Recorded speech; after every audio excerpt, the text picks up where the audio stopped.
आपने पहले भी सुना है, क्योंकि जब भी प्रोग्राम कराने जाते हैं वैसे तो याद नहीं रहता, पर आदेश आता ज़रूर है कि अनुभव सुनाइएगा। तो एक दो बार पहले भी सुनाया है और चलो आज फिर से आदेश है कि सुनाइए।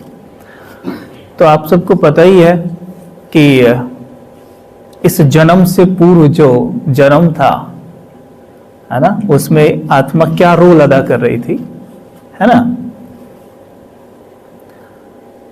मॉडलिंग यानी फिल्मी दुनिया में थे और 2014 तक, या कह सकते हैं ज्ञान में आने के बाद भी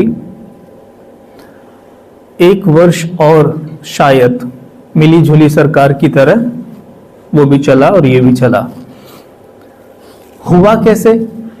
जब वो हम कर रहे थे सब कुछ, तो करते हुए जैसे चीजें आपके पास आ रही है, जो भी इन आंखों से दिख रहा है वो सब कुछ तो आपके पास आ रहा है, लेकिन अंदर से कुछ टूट रहा है, कुछ बेचैनी है, कुछ हताशा सी है।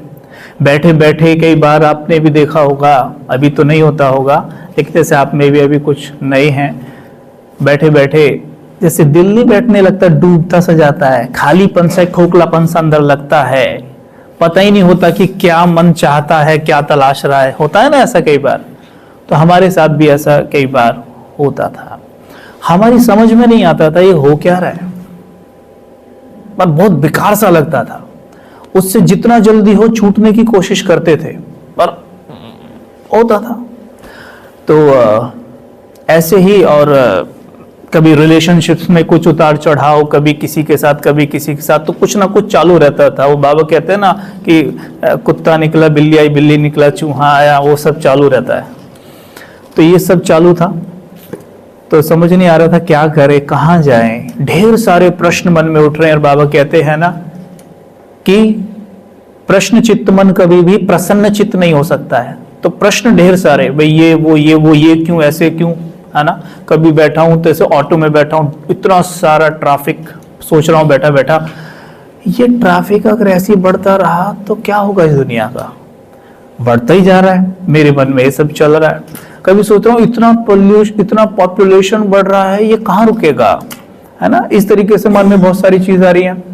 या जैसे मानो टीवी पर शो देख रहा हूँ, महाभारत देख रहा हूँ, रामायण देख रहा हूँ, या कृष्ण लीला देख रहा हूँ, कुछ देख रहा हूँ, तो मन में प्रश्न आ रहे हैं कि वास्तव में इस तरीके से ही है, इनके पीछे कुछ और बात है, क्योंकि मेरे मन में ढेर सारे प्रश्न उठते हैं। तो ऐसे प्रश्न चल रहे हैं। अरे शायद इसलिए उठ रहे थे क्योंकि कल्प पहले आत्मा का ये रोल खुला होगा, ऐसे ये खुलने वाला था, तो वो प्रश्न उठ रहे हैं।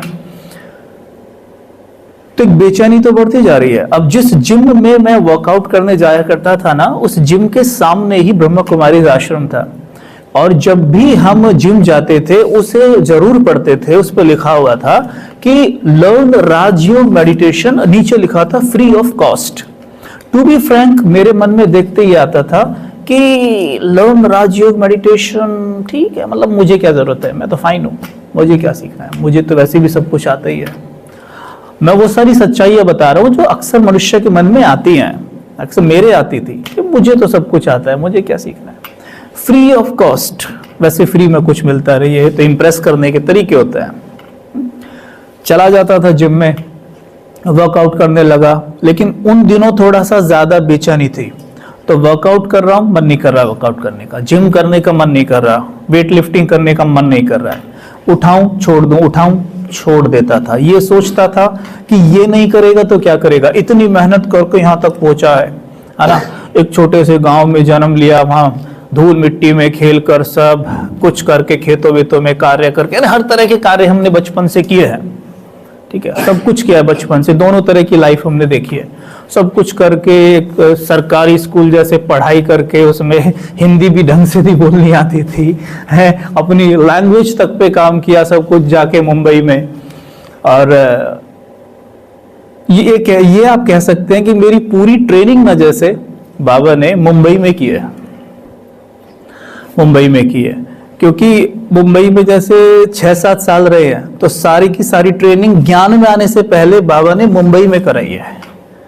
आज जो भी सेवाएं हो रही हैं उसमें मुंबई में वो गुजरे हुए सालों का बहुत बड़ा रोल है। अपनी हर चीज पे काम बाबा ने वहां पे करवाया। हालांकि बाबा को हम जानते नहीं थे, पर वो तो हमें जानता था ना, तो वो गुप्त रूप से शिव बाबा करा रहा था। तो ये सब चल रहा है, लेकिन मन में आ रहा है ये नहीं करेगा तो क्या करेगा, अब तो चीजें ठीक होने लगी हैं, अब तो आगे बढ़ रहा है, अब तो प्रोजेक्ट्स आ रहे हैं, अब क्या प्रॉब्लम है। पर मन में यह है कि मुझे नहीं करना, ये मुझे ये जानना है कि मैं इस दुनिया में आया क्यों, व्हाट इज लाइफ, लाइफ क्या है, आखिर ये कब तक चलती रहेंगी ये सब चीजें, प्रॉब्लम्स जीवन में, एक के बाद दूसरी, दूसरे के बाद तीसरी, लाइफ है क्या, मैं आया क्यों। मेरे मन में ये चलना शुरू हुआ। मुझे तुरंत क्लिक हुआ कि बाहर लिखा हुआ है लर्न राजयोग मेडिटेशन। मैंने कहा अच्छा बात तो सही है, चलो आज ना चल के देखता हूं अंदर कि है क्या, क्या पता मुझे यहां से कुछ मिल जाए। तो मैं आया बाहर, जैसे सेंटर की तरफ अंदर घुसने को हुआ, पीछे हट गया, नहीं नहीं नहीं, चल वापस चलते हैं। फिर से जाके डंबल उठा के 3-4 ऐसे किया, फिर छोड़ दिया, नहीं करना, चलो बाहर चलो। जैसे मानो कि मुझे कोई पकड़ के खींच रहा है कि नहीं नहीं चलो चलो। फाइनली मैं 2-3 बार ऐसे अंदर बाहर होकर सेंटर में अंदर चला गया। जैसी गया, मैं सच बता रहा हूं, बहुत जगह पहले भी गया हूं, लेकिन अंदर घुसते ही जो मुझे अनुभव हुआ वो कहीं नहीं हुआ।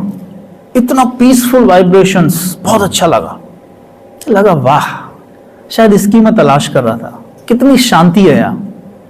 तो भाई माता मुझे मिले सबसे पहले, और अंदर क्योंकि बड़ा सेंटर है, काफी लोगों का आवाजावी रहती है, तो एक माता वहां पे थे। मैंने उनको बोला नमस्ते मैडम, तो उन्होंने बोला कि ओम शांति। मैंने बोला ओम शांति, तो उन्होंने कहा कि मैंने कहा मुझे मेडिटेशन सीखना है। तो उन्होंने बोला कि हाँ आप आ जाइए और हम आपको कोर्स कराएंगे और आप फिर सीख जाएंगे, आप घर भी कर सकते हैं।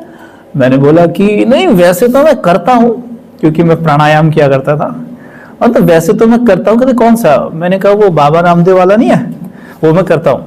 तो कहती अच्छा, लेकिन वो दूसरी चीज है, वो शरीर का योगा है, ये मन का है। मैंने कहा अच्छा ठीक है कोई बात नहीं। तो कहती 7 दिन आपका कोर्स होगा। मुझे अच्छा लगा सुन के, क्योंकि 7 दिन अगर कुछ होगा तो कुछ सीखने को जरूर मिलेगा। ठीक है जी, मैं घर चला गया। अगले दिन आया, शायद उस दिन गुरुवार था, क्योंकि उस दिन दीदी सबको भोग दे रही थी। तो मैं भी उस लाइन में खड़ा हो गया, सब खड़े हैं मैं भी खड़ा हो जाता हूँ, वही पता नहीं वैसे तो, पर खड़े हैं तो मैं भी खड़ा हो गया। अब जाके खड़ा हुआ तो दीदी ने मुझे भोग दिया। तो उन्होंने भोग देते हुए, जो सेंटर दीदी थे जिन्होंने मुझे कोर्स कराया था, उन्होंने बोला कि आप कबीर भाई हैं? मैं कहा जी। तो कहते हैं कि आप कल आ सकते हैं कोर्स के लिए? हाँ, मैंने कहा बिल्कुल बिल्कुल आ जाऊँगा। तो उनका तो ठीक है आप कल आइएगा। मुझे सब कुछ ना बहुत अच्छा लग रहा था वहाँ, बहुत अच्छा, बहुत रूहानी वाइब्रेशंस बहुत अच्छे, है ना। मैंने कहा हाँ, मुझे ऐसा लग रहा था कि जैसे कि वास्तव में मैं अपने घर में आ गया हूँ, जबकि मुझे अभी कुछ भी नहीं हुआ था, ना मेरा कोर्स हुआ, कुछ नहीं। मुझे प्योरिटी आकर्षित कर रही है, जैसे निमित्त आत्मा की आग का जो रूहानी आकर्षण था वो मुझे खींच रहा है कि ये है पर्सनालिटी, ये क्या पर्सनालिटी है। मुझे अपनी पर्सनालिटी उनके सामने जीरो लग रही है, कि ऐसा लग रहा है कि ये जीवन बेकार है, ये क्या पर्सनालिटी है, ऐसा होना चाहिए व्यक्ति को, ऐसा मुझे लग रहा है, मुझे खींच हो रही है। चला गया, लेकिन मन में यही चलता रहा कि कल 7 कितने बजे जल्दी और मैं फिर से जाऊं। जैसे ही 7 बजे मैं भागा, क्योंकि मैं रोज 10-11 बजे सो के उठता था सवेरे, लेकिन उस दिन मैं 6 बजे उठ गया था। तो उठ के भागा, पहुंचा वहां पे। मैंने कहा हाँ मुझे कोर्स करना है। तो दीदी आए वही, तो जैसे वो एक रजिस्टर सा उनके हाथ में था, जो कोर्स वाली बुक होती है, वो लेके आए वो, और बहुत ही फरिश्ते की तरह चलते हुए मेरे पास आए। मैं उन्हें ही देख रहा था कि क्या रूहानी व्यक्तित्व है। तो मन ही मन मेरा उस रूहानी व्यक्तित्व को सराह रहा है कि हाँ क्या व्यक्तित्व है, मुझे भी ऐसा बनना चाहिए, है ना। मेरे मन में ही चल रहा है। तो जैसे उन्होंने मुझे कोर्स कराया, शुरू किया, सुनाई बातें, मुझे बहुत अच्छी लगी कि आप एक आत्मा हैं, आप ये देही नहीं है, फलाना ढिमका, बहुत अच्छी बातें बताई। तो सुनते मेरे ये समझ में तो आ गया कि मुझे बहुत कुछ सीखने को मिल रहा है। जब मुझे सीखने को मिलता रहा, आपको एक राज की बात बताऊं कि जैसे ही मैंने पहले दिन ये बात सीखी ना, मुझे इतना उमंग उत्साह भर गया कि मैं बाहर आते ही ना पहले दिन ही अपने दोस्तों को कोर्स कराने लग गया।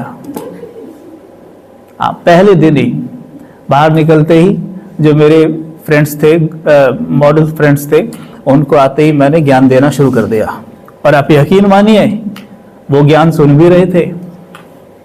और बड़ी बात सुनिए, मेरे दोस्तों में एक मुस्लिम था जो बड़े ध्यान से सुन रहा था, और आपको विश्वास नहीं होगा 2 दिन बाद से वो मेरे साथ कोर्स करने गया था और उसने पूरा कोर्स किया। तो देखो, मुझसे तो बाबा ने शुरू में ही सेवा करा ली है। तो बहुत अच्छा लगा, ये सब चलता रहा, कोर्स पूरा हो गया। अब क्या था, मन में एक द्वंद्व सा उठने लग गया था मेरे, क्योंकि ये जो फील्ड है ये एक्सट्रीम इम्प्योरिटी का फील्ड है। दूसरा, हम लोग जैसे वेट लिफ्टिंग करते थे, बॉडी बिल्डिंग करते थे, मतलब जिम वगैरह जाते थे, मॉडल्स इस चीज़ का ध्यान विशेष रखती है अपने इस रथ का।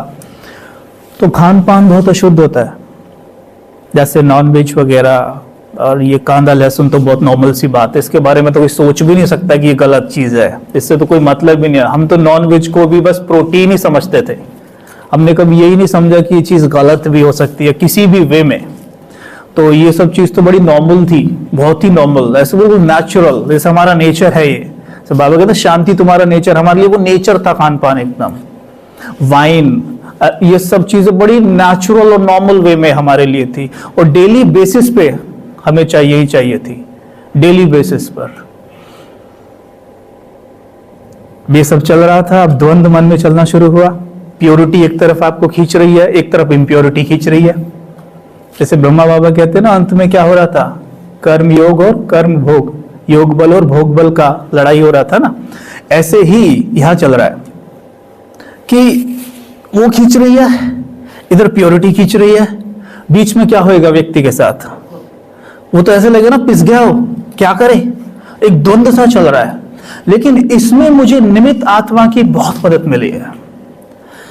दीदी जो कोर्स के निमित्त बने, उन्होंने मेरी पालना बहुत, बाबा ने, मतलब देखो निमित्त का तो क्रेडिट जाते ही है, लेकिन कराने वाला ईश्वर है। वो आपको पकड़ के लेके गया था अंदर, क्योंकि ना मैं ब्रह्मा कुमारी इसके बारे में कुछ नहीं जानता था पहले, उससे पहले कुछ नहीं जानता था, जीरो। ना मैंने कोई प्रदर्शनी देखी है, कुछ नहीं, सीधा मुझे पकड़ के ले जाने वाला फिर कौन है, वही है, राइट। तो क्रेडिट तो सारा उसी को जाता है।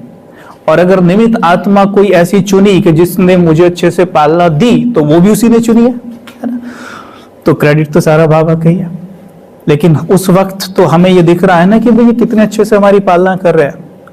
तो उन्होंने लगभग तकरीबन कोर्स करने के, जैसे 7 दिन में कोर्स हो जाता है ना, मेरा समझ लीजिए 21 दिन कोर्स तो चला ही होगा, 21 दिन 25 दिन, लगभग रोज में थोड़ा थोड़ा समय उनका ले ही लेता था। मेरे प्रश्न बहुत सारे होते थे। आज जो आप मुझसे प्रश्न पूछते हो ना, मैं सब प्रश्न उनसे पूछता था, ठीक है। मेरे बहुत प्रश्न होते, मुझे हर प्रश्न का उत्तर चाहिए, बहुत सारे प्रश्न। आर्ग्यू नहीं करता था कभी, एक होता है आर्ग्यू करने के लिए प्रश्न करना, नहीं, मैं अपनी ज्ञान को बढ़ाने के लिए प्रश्न पूछता था, और बहुत पूछता था, और वो उत्तर देते थे, बहुत अच्छे से देते थे, बहुत अच्छे से पालना दी। लेकिन ये सब द्वंद्व चल रहा है, थोड़ा सा द्वंद्व चले मैं उनको परेशान करने पहुंच जाता था, थोड़ा भी द्वंद्व चले उनको परेशान करने पहुंच जाता था। आपको एक हंसी की बात सुनाता हूं। हालांकि लोग कहते हैं जब मैं सुनाता हूं कभी कि आप कितना खुल के बोल लेते हो इन चीज़ों को। कभी कभी मुझे लगता है सुनाने के बाद कि शायद ज़्यादा हो गया कुछ, पर क्या करें, अनुभव तो अनुभव ही है। अगर उसको सुनाएंगे नहीं पूरा तो क्या अनुभव, फिर तो पूरा आर्टिफिशियल हो जाएगा ना। एक बार की बात है, दीदी जो मुझे कोर्स करा रहे थे, कोर्स के बाद लाइक जैसे थोड़ा सा ग्रूमिंग हो ही रही थी, तो मैंने उनसे पूछा कि आप कैसे योग करते हो। तो उन्होंने कहा कि मैं 2 बजे उठती हूँ और 2 बजे से उठ के बाबा को याद करती हूँ। मैंने बोला अच्छा कैसे कैसे, उन्होंने बता दिया। अब क्या हुआ आप सुनिए, आपको हंसी आएगी सुन के। अब जो रूम था जहाँ पे मैं रहता था, फ्लैट था जो रेंट पे रहता था मुंबई में, अब हमारे सारे मॉडल फ्रेंड्स के हर एक के फ्लैट में वीकली पार्टीज होती थी। तो इस बार क्या है, पार्टी हमारे फ्लैट पे थी। तो हाँ, तो पार्टी थी, तो हम क्या कर रहे हैं भाई, खा रहे पी रहे हैं, वही चीज़ें मैंने आपको बताई सब, है ना। अच्छे से ड्रिंक किया हुआ है, सर पूरा घूम रहा है। अब मेरे मन में सुनिए क्या चल रहा है। पार्टी होते होते 1 बज गया, सब जाने लग गए। मैं सोफे पे बैठा हुआ हूं, सोफे पे बैठा हूं और सर इतना घूम रहा है कि अगर ऊपर देखूं तो छत फैन की तरह घूमती हुई नजर आती है, यानी इतना नशा है। और बैठा हुआ सोच रहा हूं कि आज मैं 2 से 5 अमृत वेला करूंगा करूंगा जरूर। अच्छा, जैसे दीदी 2 से 5 करते हैं, मैं भी करूंगा आज। तो मैं घड़ी की तरफ देखता हूं, 1 बज रहा है। और देखिए, भोलापन कहेंगे आप इसे, पागलपन कहेंगे, कुछ भी कहिए, मैं सोफे पे बैठा हूं। अब ज्ञान तो है नहीं ना इतना, तो बैठा हूं तो ऐसे ही बैठा हूं। 1 घंटे में यूं ही बैठा रहा कि जब तक 2 नहीं बज जाएंगे ना, तब तक योग शुरू ही नहीं करूंगा और फिर 2 से 5 करूंगा, कुछ भी हो जाए।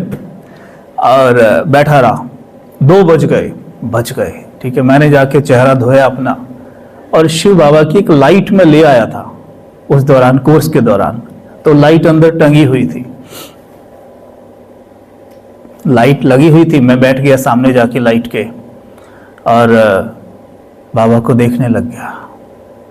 हिल तो रहा हूं पूरा, पर देख रहा हूं, देखता जा रहा हूं और अंदर एक आवाज गूंज रही है, छोड़ दे। अंदर एक आवाज गूंज रही है, छोड़ दे सब।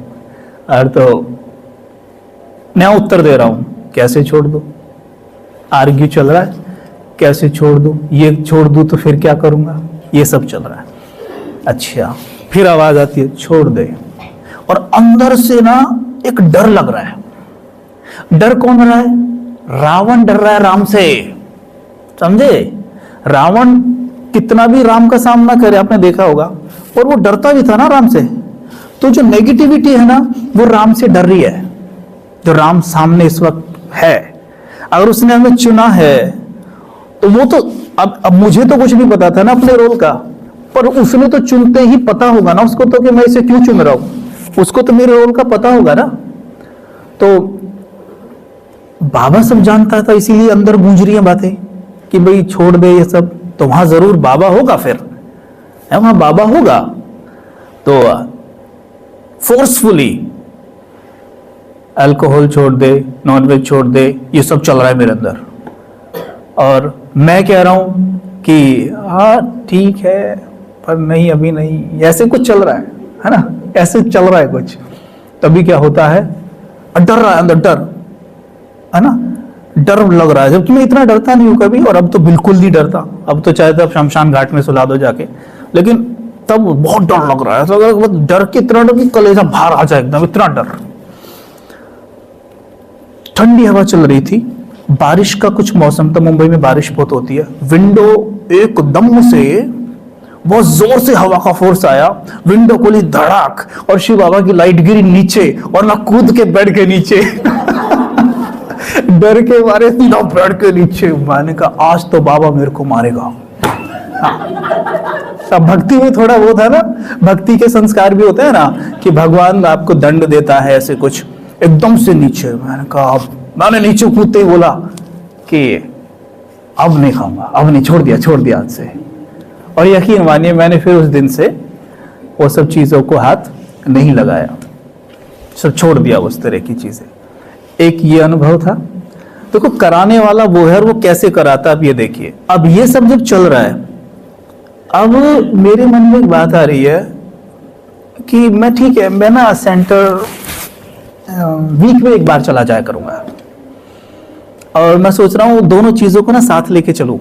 ये सब चलता है, हम सब करते हैं ना प्लानिंग, नर चाहत कुछ और भाई के कुछ और एक ही और करते हैं ना, ये सब मैं भी प्लानिंग करता रहता हूँ बैठा बैठा कि ये भी कर लूं, वो भी कर लूं, है ना, प्योरिटी भी हो, इम्प्योरिटी भी हो, स्पिरिचुअल भी हो, ये सब हो, है ना, ये सब चलता है मन में, ये सब चल रहा है। तो इसलिए सेंटर कभी कभी जाऊंगा, पर रोक भी नहीं पाता खुद को, खींच होती है, खींचता है कोई जैसे आ।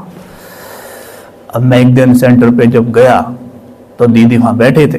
दीदी ने बोला, कबीर भाई। मैं कहा, हाँ जी, हमारे ना यहाँ एक सेंटर है,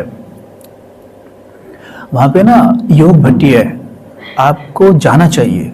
मैंने बोला, मुझे पता नहीं योग भट्टी क्या होती है। मैंने कहा जी मैं नहीं जा पाऊंगा, मतलब कब किया है और उस डेट किया है, उस दिन तो काम है मुझे। मैंने एक बहाना दिया जैसे अक्सर देते हो, है ना, माहिर हो ना देने में, मैंने भी दिया। उन्होंने बोला नहीं, दीदी बोल रही है ना आपको जाना चाहिए, बस। तो फिर क्या था, आदेश है। तो मैंने फिर कुछ बोला नहीं, मैंने कहा ठीक है चला जाता हूँ। गए वहाँ पे, मैंने उनसे पूछा जब सेंटर पे पहुंचे कि भाई ये बताइए ये भट्टी होती क्या है, और भाइयों से, भट्टी मतलब होता है कई घंटे तक योग में बैठेंगे। अच्छा, रात्रि की बात थी, कितने बजे से कितने बजे तक? बोला 10 बजे से सवेरे 4 बजे तक। मैं कहा है 10 से 4? भाई मैं तो आधे घंटे बैठ सकता हूँ बस, इससे ज्यादा नहीं होगा मुझसे। तो कहते अरे कोई बात नहीं कबीर भाई, आप आधे घंटे ही बैठ जाना, सो जाना ऊपर जाके। अच्छा, सो भी कैसे? उन्होंने मुझे बता दिया कि ये सेंटर है, इसके पीछे शमशान घाट था, है, और यहाँ तो इतने इतने इतने, बता दी पूरी कहानियां सुना डाली मेरे को। मैं ऊपर आऊं भी अकेला तो मैं तो नहीं सो पाऊंगा भैया। पता नहीं उस दौरान बड़ा डर लगता था। देखो प्योरिटी जब बढ़ जाती है ना आपके अंदर, सबसे पहले आपका डर गायब होता है। भूत पिशाच निकट नहीं आवे, महावीर जब नाम सुनावे, हनुमान जी का गायन है ना, वो ब्रह्मचर्य का बल उनके पास जो था, प्योरिटी जो थी उनकी, तो भूत पिशाच निकट नहीं आवे, अगर उनको कोई नाम भी ले ले तो वो हनुमान हम ही है ना। लेकिन वहां तो काप रहे भैया, अभी हनुमान बने का है ना, तो अभी तो हनुमान लगा रहे हैं। तो बैठा रहा मैं वहां पे, चलो ठीक है भाई देखेंगे। बाबा ने, देखो ये बाबा करवा रहा था नहीं चालाकी सारी के ऊपर से, मैंने ये कहानी भी बता दो, ये सोएगा भी नहीं आके। तो वहां बैठे गई, ठीक है जी। 10 से 12 बज गए, बैठा हूं, 10 से 12 तक तो झेल लिया किसी तरीके से। रेड लाइट बहुत बड़ा अच्छा, एकदम रेड लाइट, बहुत अच्छे वाइब्रेशन, बहुत बढ़िया, फर्स्ट क्लास, अच्छा तो लग रहा है, मन कर उठ मत। बैठा हूं, रेड लाइट बहुत अच्छा, एकदम स्पीकर ऊपर लगे थे वहां छत में, तो उससे ऊपर से आवाज आती थी। बैठा हूं, 12 बज गए, बीच बीच में झटका आता था, ऐसे भी होता था। जब ऐसे होने लगा अच्छे से, तो तभी क्या हुआ, उन्होंने बाप दादा की ड्रिल लगा दी। जब मैं झुटका हो ना यूं, उससे पहले मैंने कभी बाप दादा की आवाज़ नहीं सुनी थी। मुझे पता था केवल कि भगवान आके पढ़ा रहा है, इतना था। तो जैसे यहाँ तक पहुंचे एक आवाज़ आई, अच्छा, जैसे अच्छा, एकदम जागा ठप से, ये कौन है? तो बाप कहते हैं। डर गया मैं, एकदम सीधा बैठ गया ऐसे ही। कौन है? इतनी पावरफुल आवाज, इतनी पावरफुल आवाज तो मैंने कभी नहीं सुनी जीवन में।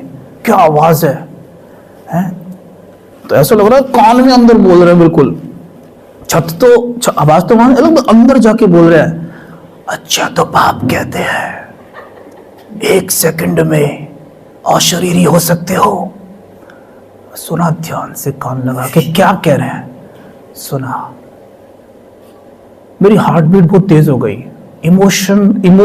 इमोशंस ऐसा निकल के आए मेरे मुंह। अब मैं आपको बता रहा हूँ ना, उस सीन में मैं जा रहा हूँ तो मेरे को ना वो वाइब्रेशन खींच रहा है, तो थोड़ा इमोशनल सा होने लग गया। मैं समझ गया ना, क्योंकि मुझे आवाज आ गई, ये भगवान की आवाज है, मुझे पता चल गया, मुझे एकदम साफ स्पष्ट हुआ ये शिव बाबा की आवाज है। पर कहते हैं ना, जब कि लॉटरी लग जाए ना, आपको यकीन नहीं होता, तो आप एक क्वेश्चन करते हो क्या सचमुच ऐसा है?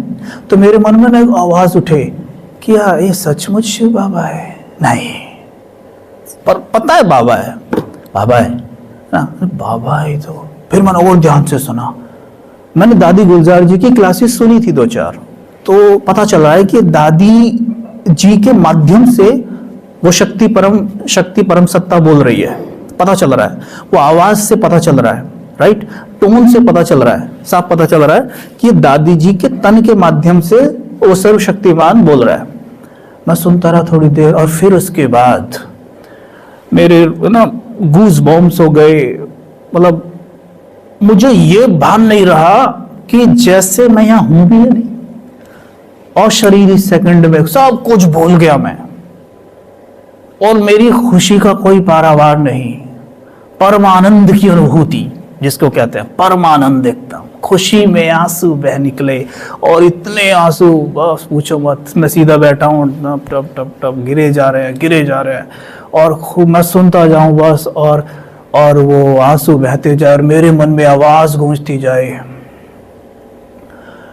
कि मैं भगवान की आवाज सुन रहा हूं, मैं भगवान की आवाज सुन रहा हूं, उसकी जिसे पूरी दुनिया ढूंढ रही है, जिसके लिए मंदिरों में कितनी कितनी लाइनें लगती है, लोग कहां कहां जाते हैं, परिक्रमा देते हैं, लेट लेट के टांग पे खड़े रहते हैं, मस्जिदों में अजान होती है, लोग क्या क्या 5-5 6-6 बार क्या क्या पढ़ते हैं करते हैं। कुछ मेरा सर घूम रहा है, मैं कह रहा भगवान ने मुझे अपनी आवाज सुनाई है, इतनी दुनिया पड़ी हुई है, उसने मुझे इस लायक समझा है कि वो मुझे अपनी आवाज सुना रहा है, मुझसे कह रहा है कि बच्चे 1 सेकंड में अशरीरी हो सकते हो, और वो भी ऐसी लाइन बोल रहा है वो। मतलब मैं बता नहीं सकता उस वक्त क्या हाल था। नींद कहां, अब सीधा बैठा रहा। 1:30 बजे के पास ब्रेक हुआ, उठा, लॉटरी तो लग चुकी थी। मैं ऐसे चल रहा हूं जैसे कि बिल्कुल कोई स्टैचू, सीधा एकदम, कुछ भान नहीं मुझे, कौन कहाँ है, सब अपनी मस्ती में है, मैं खो चुका हूं। मैं देख रहा हूं उनको, यार ये क्यों नहीं रो रहे हैं, भगवान तो इन्हें भी पढ़ाता है, इतनी बड़ी अथॉरिटी, इनको कोई फर्क नहीं पड़ रहा, तो नाच रहे हैं खुशी में, मैं ही क्यों रो रहा हूं। मतलब एक अजीब बच्चों वाली बातें चल रही है अंदर। अच्छा, चला अंदर गया, मैंने कहा ना विश्वास नहीं होता। एक भाई से पूछा मैंने, ये जो अभी आवाज थी ये किसकी थी? अर्थ कहता है कि उसने बड़े आराम से बोला, जैसे कोई नॉर्मल सी बात होती है, बोला बाबा थे, वही बाबा थे। मैंने कहा शिव बाबा? कहता है हाँ वही तो कराते हैं सारा काम, वही तो पढ़ा रहे हैं। अब वो तो ये सोच रहा है कि जैसे मैं डाउट कर रहा हूं, और उसे क्या पता कि मुझे कितना जोर का झटका लगा है, करंट लगा है मुझे, मैं तो अपना विश्वास नहीं हो रहा मुझे कि मेरी लॉटरी लग गई है। कहा शिव बाबा है? मैं कहा अच्छा जी, बस मैं ये सुनूं और फिर खुशी के आंसू निकले। मैं आके बैठ गया हॉल में, एक खटिया पड़ी थी चारपाई, मैं उस पर आके बैठ गया। वो अपनी मस्ती कर रहे हैं, सब खेल रहे हैं, मेरे आंसू ही नहीं रुक रहे, तो मैं क्या करूं? तो मैंने चेहरा ऐसा करके बैठ गया, मैं चेहरा छुपा रहा हूं सबसे, है ना, तो नीचे करके बैठा हूं, उसी बारे में सोचे जा रहा हूं, और बाबा की वो बात याद आई, इतना प्यार उमड़े जैसे पता नहीं मेरे को क्या मिल गया है, बार बार वो चीज़ हो। फिर मैं पीछे को लेट गया, पीछे को लेट के पीछे की तरफ आंसू गिरते रहे, मैं सोचता रहा उसी बारे में, वो आवाज़ मेरे कानों में गूंजती रहे, अच्छा तो बाप कहते हैं, गूंजती जाए। मतलब मैं आपको बता नहीं सकता हूं कि अगली सवेरे और घर आने तक कितना इफेक्ट उस बात का, उस आवाज का मेरे ऊपर रहा, मेरा नशा कितना ऊंचा रहा कि मैं बता नहीं सकता। शायद ये उसी का कॉन्सिक्वेंस है कि उस फील्ड से निकलने में, उस कह सकते हैं उस कचरे से निकलने में मुझे ज़्यादा टाइम नहीं लगा, बहुत ज़्यादा टाइम नहीं लगा फट से बाहर आने में, है ना। लेकिन एक दौर जीवन में ऐसा आया कि जब थोड़ा सा, मैं इसे सुनाने से वैसे बचता हूँ, बट दीदिया कहती है कि अनुभव पूरा सुनाना, चलो जी पूरा सुना देते हैं। तो ये जो एक दौर आया ना, ये थोड़ा सा टफ था। ये दौर ऐसा था कि जब ये सब चल रहा था ना मेरे जीवन में, कि ये भी, तो ऐसा था, सोचता था कि क्या करूं क्या ना करूं। तो जिम जब मैं करता था ना, हल्की फुल्की करता था, खान पान मेरा पूरा बदल चुका था, चेहरे के एक्सप्रेशन बदलने लग गए थे। मुझे लोग कहते थे पहले कि आप तो जैसे बॉर्न मॉडल हैं, नेचुरल मॉडल हैं। क्यों? क्योंकि एरोगेंस तो मेरे चेहरे पे बहुत ही ज्यादा थी, और इस चीज को दुनिया में बहुत ही मॉडलिंग लाइन में बहुत पसंद करते हैं, आपका एटीट्यूड, ये सब चीजें, है ना, नेचुरल बिल्डिंग, बॉडी सब फर्स्ट क्लास। तो वो चीज क्या थी, बहुत पसंद की जाती थी, तो लोग उसे अप्रिशिएट करते थे। लेकिन जैसे ये कोमलता आई, फिर है ना, योग करते गए, चेहरे पे भोलापन आने लग गया, सब हुआ, तो उसके सामने एक्सप्रेशन नहीं निकलते थे, है ना। तो क्या हुआ मेरे साथ, कई बार ऐसा हुआ कि मैं जैसे शूट कर रहा हूँ, प्रिंट शूट्स कर रहा हूँ, तो मुझे शूट से ही भगा दिया, बीच से ही भगा देते थे, आप जाइए, आपसे नहीं हो रहा है, यार, और मुझे इतना बुरा लगता था, मैं क्या करूंगा, अब कुछ समझ नहीं आ रहा मेरे को, मैं क्या करूंगा, मेरे अंदर ऐसा चल रहा है।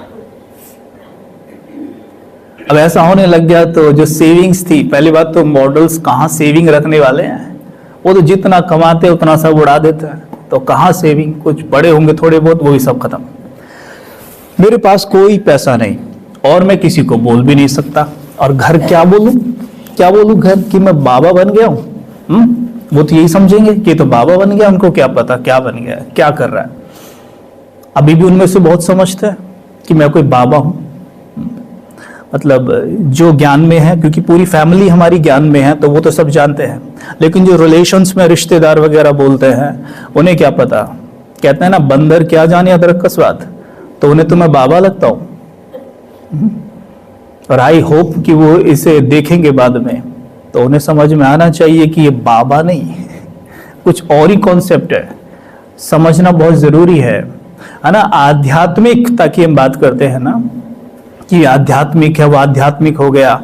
आध्यात्मिकता को इंग्लिश में कहते हैं स्पिरिचुअलिटी, और स्पिरिचुअलिटी शब्द बना है स्पिरिट से, और स्पिरिट का मतलब होता है आत्मा, यानी जो व्यक्ति खुद का ज्ञान रखता है वो आध्यात्मिक है। चाहे उसने भगवा कपड़े पहने हो या ना पहने हो, चाहे वो मंदिर में रहता हो या बाहर रहता हो, चाहे वो बिजनेसमैन हो, चाहे वो एक स्वीपर हो, कोई भी हो, अगर वो अपना ज्ञान रखता है ना, अपनी शक्तियों का ज्ञान रखता है, अपने मन की शक्तियों का ज्ञान उसको है, ब्रेन की पावर्स का ज्ञान है, वही व्यक्ति वास्तव में आध्यात्मिक है। मैं क्या, ये बात थी कि अब मेरे मन में यही था कि अब मैं क्या करूं। तो मुझे ना उस समय पर, मैं सच बताऊं, पास्ट में अज्ञान में किए हुए अपने जो विकर्म थे वो याद आते थे। जिस भी तरीके खान पान में तो हुई है। अब आप अगर नॉन वेज का कोई सेवन कर रहा है तो पुण्य तो नहीं कर रहा है, महापाप ही कर रहा है। उस वक्त हम भले इन चीज़ों पर ध्यान नहीं देते थे, पर उस वक्त मन में आने लगा कि भाई हमसे पाप हुए हैं। तो अगर ये सब चीज़ों की सज़ा हमें थोड़ी बहुत मिलती है तो हमें खुशी से स्वीकार करनी चाहिए। तो ऐसे और भी कुछ चीज़ें ऐसी हुई विकारों के वश, जो भी पाप के अंदर आ जाती है, वो सब हुई हमसे। तो मन में ये था कि कोई बात नहीं, तो सेविंग नहीं, जेब में पैसा नहीं, किसी से मांगने की हिम्मत इसलिए नहीं कि सर पे जो वो बोझ था पाप का वो मना कर रहा है, किसी से नहीं मांगना है, किसी से नहीं बोलना कुछ भी। तो ये था। अब मन में क्या था, फिर क्या करें। ठीक है, जो आपके रूम में पड़ा है उसी को उठा के खा लीजिए। अब देखा रूम में क्या है, थोड़ा बहुत आटा, थोड़ी बहुत दाल, जो 1-2 दिन चल सके। तो वो चली, जब वो चली तो ठीक है, चलती रही। उसके बाद वो ख़त्म, जेब में कुछ नहीं, किचन में कुछ नहीं। एक मेरा प्रोटीन का डब्बा था, वे प्रोटीन था, वो रखा हुआ था। तो क्या करता था मैं, उस वे प्रोटीन के डब्बे में से 1 चम्मच ले लेता था रोज़, 1-2 चम्मच, जो मुझे जीवित रख सके।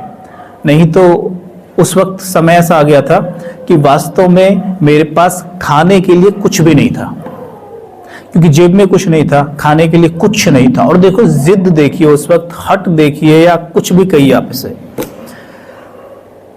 एक जो सेवा केंद्र था लोखंड वाला, उसके पास में ही ना एक गीता पाठशाला थी, उसी सेवा केंद्र की, जहां पे रोज शाम को हमें सेवा का अवसर प्राप्त होता था, आत्माओं को कोर्स कराने का। तो हम क्या है, बाइक से जाते थे वहां, लेकिन अब बाइक में भी पेट्रोल नहीं है, तो क्या करते थे, हम वहां पैदल जाते थे। अब वो पैदल जाने में एक तरफ से पड़ेगा तकरीबन वहां से 2-2.5 किलोमीटर, तो दोनों तरफ से वो 5 किलोमीटर पड़ जाता है।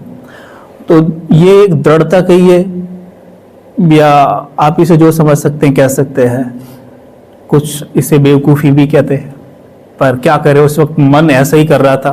तो हम जाते थे, पैदल जाते थे वहाँ पे। एक तो पेट में कुछ नहीं, पेट एकदम खाली है ना, तो और जाते थे वहाँ, कोर्स भी कराते थे। अब चेहरा ऐसा हो गया था सूख के, यूं दिन पर दिन ऐसा मुरझाया हुआ चेहरा होता जा रहा था। 1-2 लोग पूछते भी थे, जिन्हें कोर्स करा रहे हैं वो भी पूछते थे, या कोई पूछ रहा है कि क्या तबीयत ठीक नहीं है। मैं कह रहा हाँ, वो थोड़ा बहुत होता रहता है, ऐसा कभी कभी हो जाता है। अब वो दाढ़ी भी बढ़ रही थी, तो लोग कहते थे भाई क्या मैं आजकल क्या कर रहे हो, कुछ नहीं, वो थोड़ा सा ऐसे ही, वो एक शूट आया उसके लिए दाढ़ी बढ़ा रहा हूँ। अच्छा ठीक, तो ऐसे कह देता था ये। अब एक दिन देखो क्या हुआ, अब जब मुझे भूखा रहते रहते तकरीबन 3-4 दिन हो गए हैं, वही जस्ट वो डब्बा प्रोटीन का एक चम्मच ले लिया और पानी पी लिया, ये सब चल रहा है। पेट एकदम खाली, मन करे जहां से भी गुजरो ना ऐसा मन करे कि पत्थर उठा के भी खा जाऊं, इतने जोर से भूख लगे मेरे को। कोई तो पूछ ले रोटी के लिए, ऐसा लगे कोई तो पूछ ले, मतलब मिल जाए बस कुछ भी, है ना। और जैसे निकल रहा हूं कहीं से भी तो ये सब हो रहा है, मन में चल रहा है। और आप उसकी गति देखना, अब आप सुनते ही बोलोगे आप सचमुच उस वक्त आपकी बुद्धि हर ली गई थी, आप शायद ऐसा कहोगे, पर पता नहीं बात कुछ और थी। मैं वहां जब गया सेंटर पे तो दीदी ने बाहर से बोला, एक निमित्त दीदी थे वहां पे, तो उन्होंने बोला कि कबीर भाई लो टोली है यहाँ पे, टोली रखी है, आप ये टोली ले लो। मेरे को ना अंदर से एक लड्डू फूटा खुशी का कि मेरे को ना अभी कुछ खाने को मिलने वाला है, और वो भी मीठा। तो मीठा क्या है कि आपकी भूख को काफी देर तक शांत रख सकता है, हाई कैलोरी होता है ना, अब तो कुछ मिल जाएगा। तो मैं कोर्स कराता मैं बोला कि दीदी बस मैं ये कोर्स खत्म करा के आ रहा हूँ। अब कोर्स हुआ 1 घंटे बाद खत्म, बाहर आया, मैंने कहा हाँ दीदी वो कहाँ है वो टोली? अरे कबीर भाई उसे तो वो माता ले गई। हाँ, मेरे को बड़ा झटका लगा। मैंने कहा वो भी गई हाथ से, कोई बात नहीं। देखो ये ड्रामा आपका कैसे पेपर लेता है।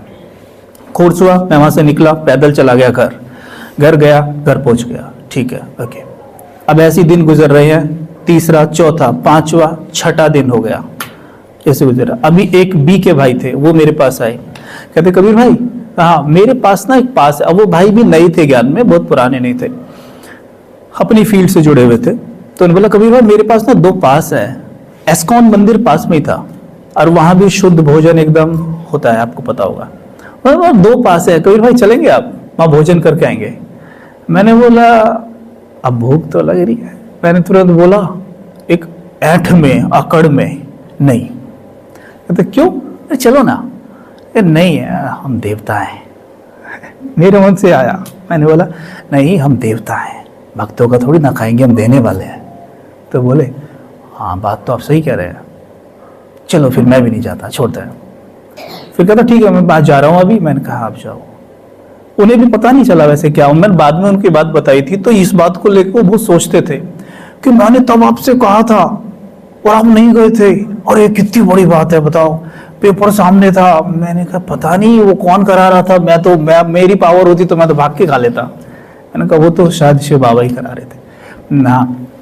ये सब चल रहा है, दिन गुजर रहे। मैं यकीन मानिए मैं रोज जा रहा हूँ कोर्स कराने के लिए, बाबा मुझे रोज यूज कर रहा है। 13 दिन हो गए, रोज जा रहा हूँ मैं सेंटर पे, रोज वापस आता हूँ, वही चीज करता हूँ डेली।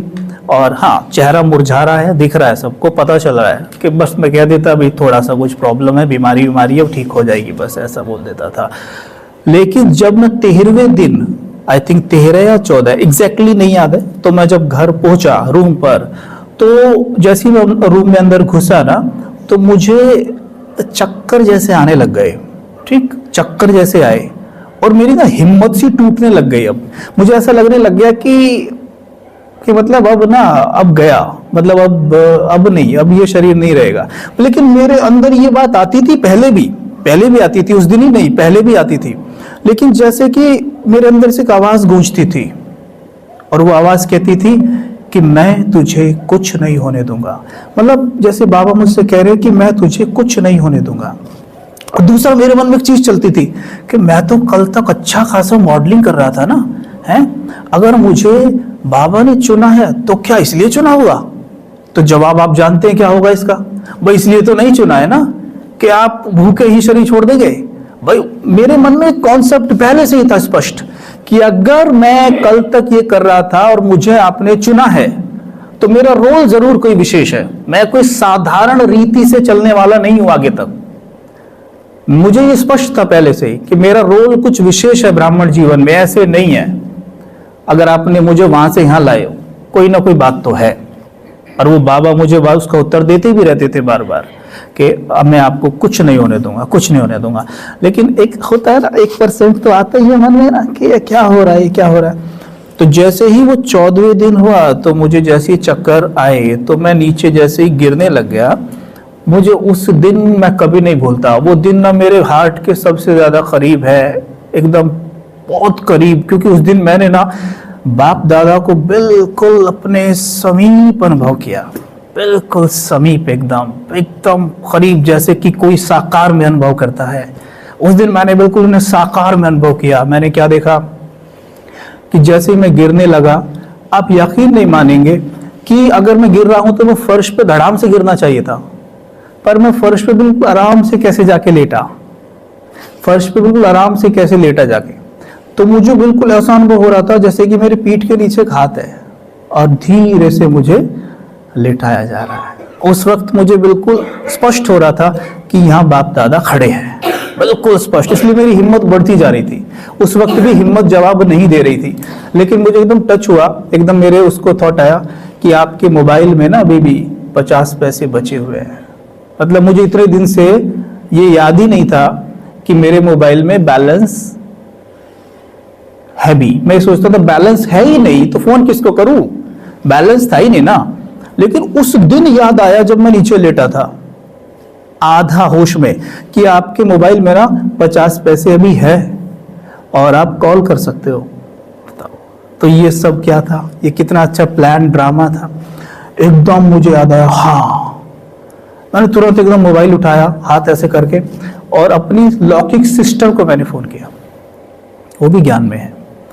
तो मैंने उसे फ़ोन किया, मैंने उसे बताया थोड़ा थोड़ा। उसने थोड़ी मीठी डांट भी लगाई, लेकिन उसने तुरंत उधर से ऑर्डर किए ये सब चीज़ें, जैसे दाल वाल वो सब होता है ना, वो बास्केट क्या बोलते हैं उसको, वो सब घर दे के गए। और मैंने सबसे पहले शायद दाल बॉईल की थी, मैं उठा क्योंकि मुझे हिम्मत आ गई। मुझे लगा कि हाँ मैं अभी, तो बाबा ने मुझे उठा दिया। मैंने दाल बॉईल करके उस दाल को मैंने पिया और उसके बाद फिर धीरे धीरे चीज़ें ट्रैक पे आनी शुरू हो गई। और आज तो ऐसे ट्रैक पे दौड़ रहे हैं, आप देख ही रहे हो। तो ये सब बाबा की कमाल है, ठीक है। तो ये इस तरह के अनुभव हुए हैं बहुत सारे, बहुत बाकी हैं, पर बस यहीं पे अभी इसको एंड करेंगे। अनुभव तो बहुत हुए अच्छे अच्छे, उसी के आधार पर बाबा ने चलाया है, पुरुषार्थ बढ़ाया है, आगे पीछे सब हुआ है। ठीक है, थैंक यू। ओम शांति।